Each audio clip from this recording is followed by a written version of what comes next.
some wise man, an alim of deen must come and tell me that I don't know. Such was his authority.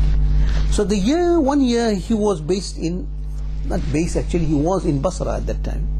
Because he passed away in Al-Heath in Iraq, about 200 kilometers from Baghdad.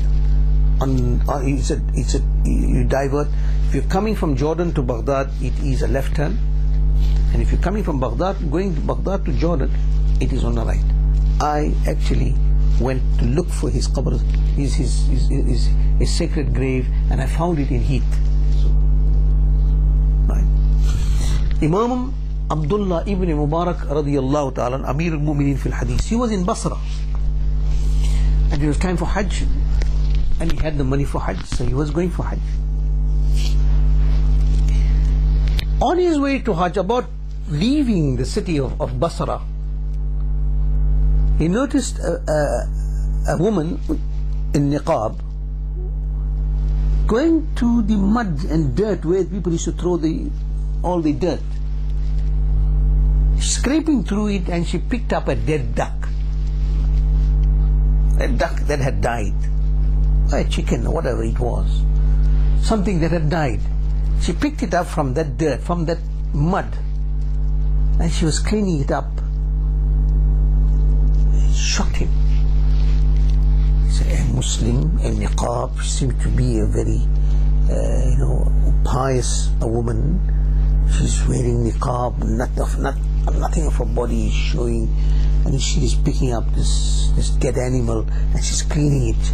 And he went up to her with great respect, and he asked her, respected sister, what are you doing? You know what reply he got? Mind your own business. What I'm doing is my problem. You don't worry about my business, don't mind it. You go ahead and go and do whatever you want. Imam, he was a great Imam, he was a celebrity, he was an authority on deen. He was taken aback, and he understood that there is some sort of authority coming from this answer. See, there's a lot of authority coming from this answer. It can't be an answer of an ordinary woman or just somebody, living in Basra. He felt the authority in this, to tell him off in that manner.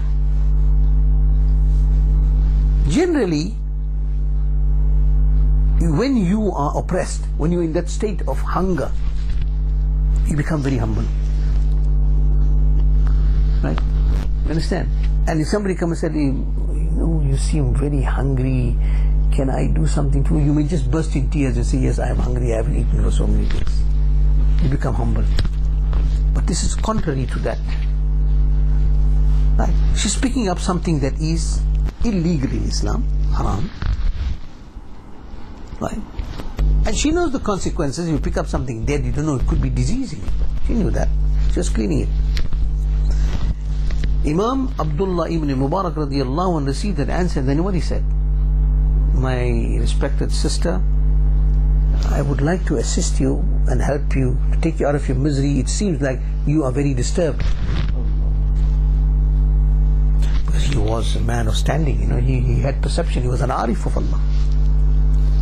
So he also changed his mode of communication.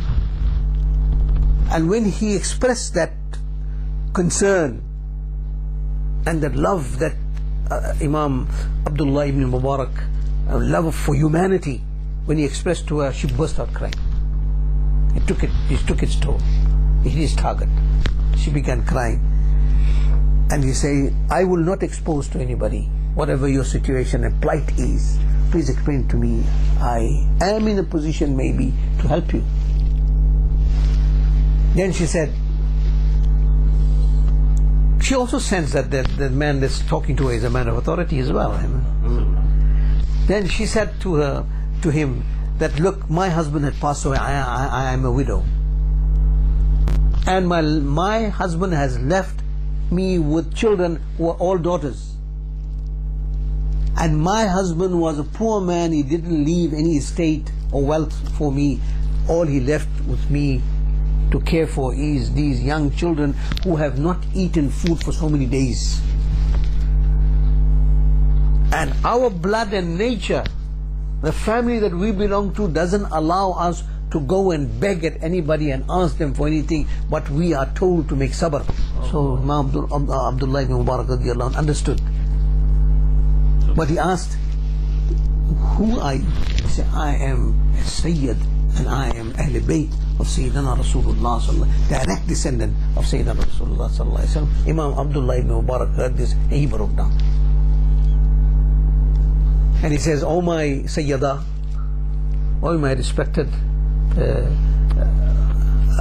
princess of the kingdom of Allah subhanahu wa ta'ala, oh princess of the honorable family of the beloved Habib sallallahu alaihi wasallam, I am on my way to Hajj and I have so much of money.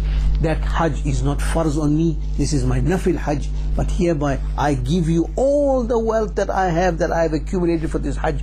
Please, I do not give it to you in charity, I give it to you as gift, because sadaqah is not allowed for a Sayyid to eat as well. So I gift it to you, please don't reject this, because I am not degrading your integrity, but in fact I am just trying to assist you to get out of your misery. This is, you never asked me for it, you never begged for it, it is my happiness and will that I am giving it to you. Obviously she understood the situation and accepted it. And that year Imam Abdullah ibn Mubarak did not go for Hajj. He remained in Basra, he made his Eid, everything there, and now it was time for the Hujjaj to come back. So he was still in Basra. So one group came in and they says, Mubarak, Hajj Mabrur, Ya Imam Abdullah. He said, what Hajj Mabrur? Hajj Mabrur to you? I must greet you and I must congratulate you. He said, no, on you too. Abdullah ibn Mubarak said, what do you speak about me making Hajj? He said, no. What are you talking about? Abdullah ibn Mubarak, oh Imam, you made tawaf with us. He's baffled. He said, no, you made a mistake. You must have misunderstood me for somebody else. He said, no, we know you. You made tawaf and you had food with us and we had long time together. How is that we make a mistake? Anyway, that group went away. Next group came. Now they greeting Imam Abdullah ibn Mubarak. Hajj Mabrur, Sa'im Mashkur. May Allah accept your Hajj. He said, what are you talking about? I haven't been for Hajj. I'm here in Basra all the time. He said, no, who may standing next to you in Arafat and we were making dua.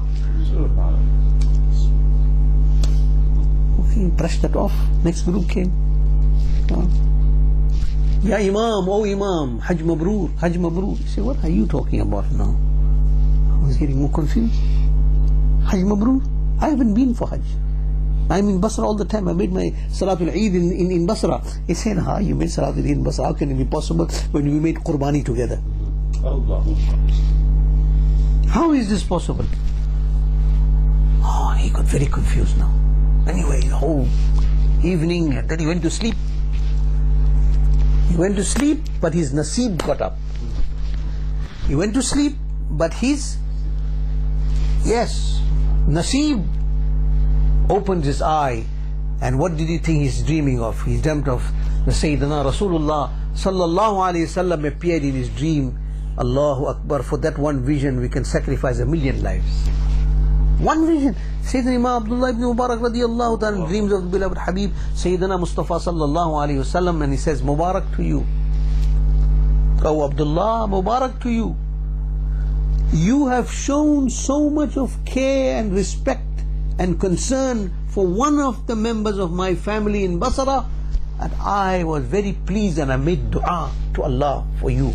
Nabi sallallahu alaihi wasallam had passed away, was buried in Madina Munawwara. This transaction is happening in Basra. How did the Nabi sallallahu alaihi wasallam know what happened? If he was not haazir and naazir.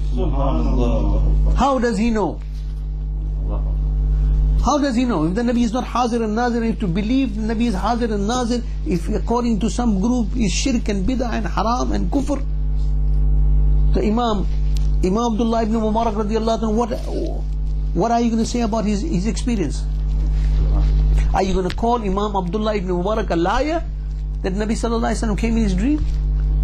Who are you speaking about? Imam Abu Hanifa radiallahu ta'ala anhu's student. You're speaking about Amir al-Mu'mineen fil Hadith, the authority